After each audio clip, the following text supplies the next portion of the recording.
Halo Sensikers, kembali berjumpa bersama saya Denny Darko. Tidak ada yang namanya misteri, yang ada adalah tanda-tanda yang kita semua coba untuk mengerti.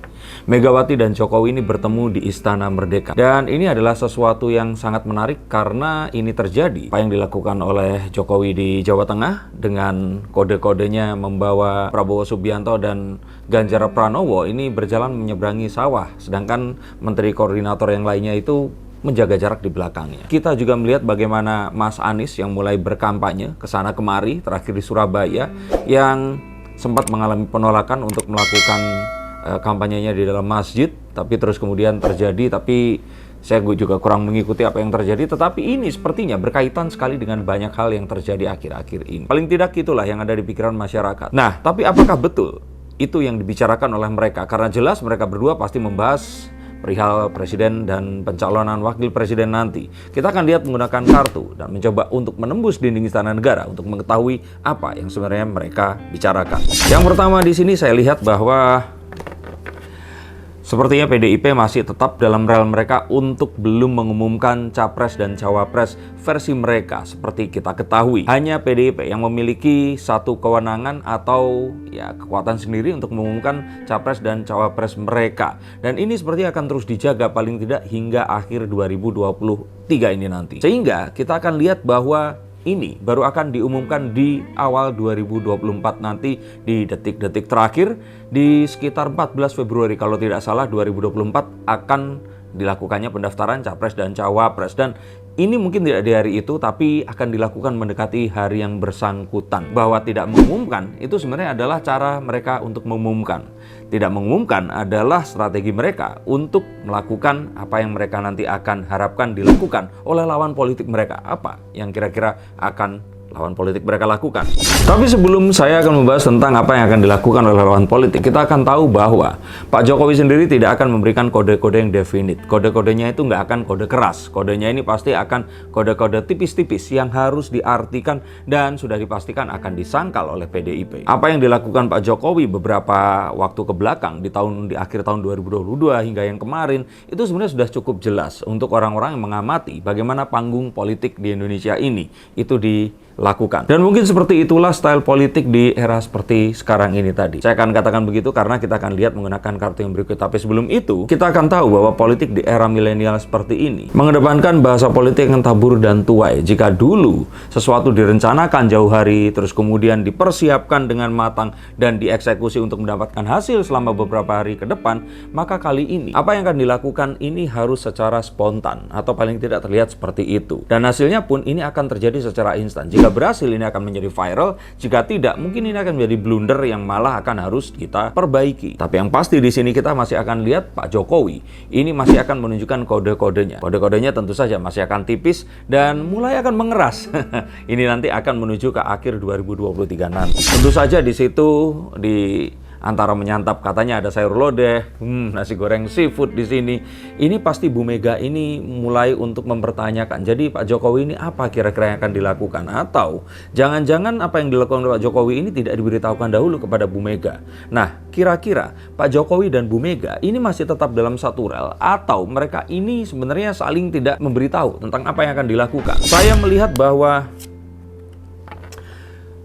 sepertinya ada sebuah upaya yang ingin ditunjukkan kepada masyarakat bahwa Pak Jokowi ini memiliki keinginan sendiri, memiliki agenda sendiri. Kita akan melihat bahwa seakan-akan Pak Jokowi ini diarahkan seperti memiliki poros sendiri dengan membawa Ganjar dan juga Prabowo. Tapi kita akan tahu bahwa Pak Jokowi ini masihlah tetap kader partai dan dia masih terlihat setia dengan partainya. Atau paling tidak, jika kita masih akan lihat, beliau pasti masih punya kepentingan karena anaknya ini masih menjabat sebagai kepala daerah. Dan kalau yang saya lihat, ini akan diplot untuk menjadi Jokowi yang selanjutnya. Jadi jika ada sebuah kekhawatiran Pak Jokowi ini akan jalan sendiri, itu sebenarnya mungkin hanyalah sebuah strategi untuk memisleadingkan lawan politik dan mungkin seakan memberikan harapan kalau terjadi perpecahan di dalam kubu PDIP. Tapi saya lihat di sini ini adalah sebuah judgement yang keliru dan saya masih melihat kesetiaan Jokowi kepada PDIP itu.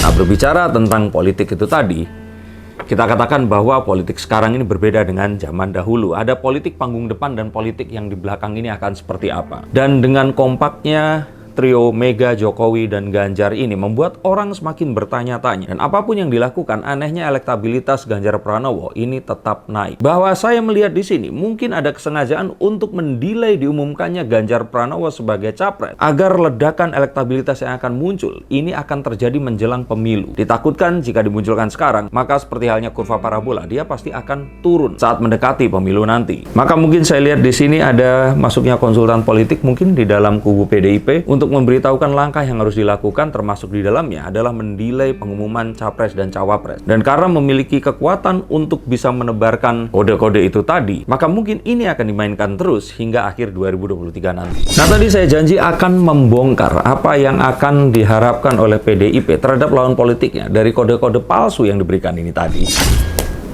Ada 3 hal yang saya lihat di sini. Yang pertama adalah untuk mengetahui mana yang teman, mana yang lawan.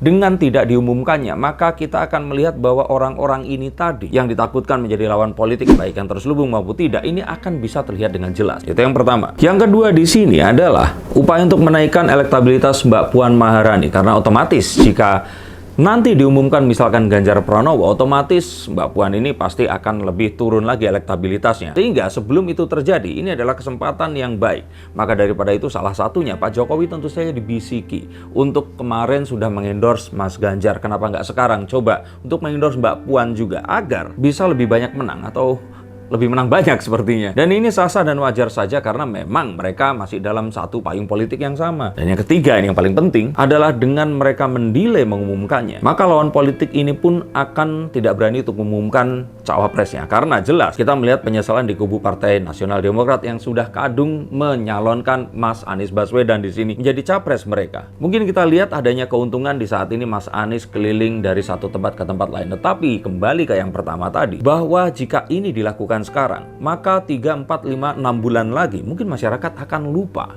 Apalagi jika tahun depan hal ini tidak dijaga intensitasnya. Karena kita melihat di sini pihak Partai Demokrat juga PKS belum berani menunjukkan sikap yang pasti. Mereka hanya menunjukkan bahwa mereka mendukung Anies Baswedan, tetapi belum menyatakan dan mengajukan dirinya menjadi cawapres pilihannya nanti. Sehingga sangat mungkin jika nanti ternyata apa yang dilakukan oleh PDIP di belakang hari dengan mengumumkan, tiba-tiba akan direspon dengan, kita lihat bisa saja partai yang mendukung perubahan ini akan terpecah. Karena kita tahu bahwa tidak ada kesetiaan di dalam politik dan juga kepentingan politik. Dan keberlangsungan partai adalah satu-satunya yang harus mereka jaga. Sehingga mengapa harus mendukung calon presiden yang jelas tidak akan mungkin bisa memenangkan sebuah pemilu yang akan terjadi nanti. Maka kembali ke poin yang pertama tadi, ini sebenarnya adalah strategi yang bagus dengan PDIP belum mengumumkan capres dan cawapres mereka.